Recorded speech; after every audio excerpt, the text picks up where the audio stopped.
دلوقتي جه دورك انك تختار عايز تبقى مين ومع مين. احمد حرارة ولا احمد الشناوي قناص العيون؟ مينا دانيال ولا احمد سبايدر؟ محمد البرادعي ولا مرتضى منصور؟ رامي عصام ولا عمرو مصطفى؟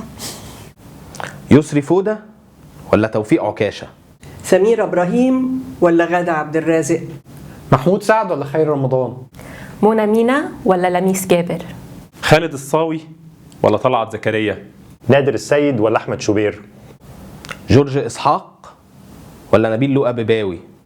نهى الزيني ولا عيشة عبد الهادي؟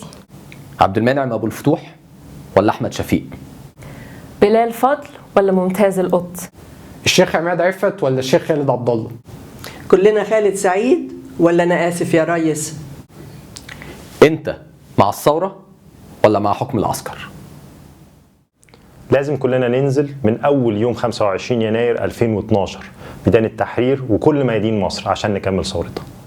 هنفضل نطالب المجلس العسكري بتسليم السلطة كاملة لممثلي الشعب المنتخبين عشان نحافظ على جيشنا، علشان نحافظ على جيشنا، علشان نحافظ على جيشنا، عشان بلدنا تستقر، علشان بلدنا تستقر، علشان نجيب حق كل ولاد وبنات مصر اللي اتقتلوا او اتهانوا، علشان نجيب حق كل ولاد وبنات مصر اللي اتقتلوا او اتهانوا، عشان نبني بلدنا اللي بنحلم بيها، عشان نبني بلدنا اللي احنا بنحلم بيها، بلد العدل والمساواة والحرية.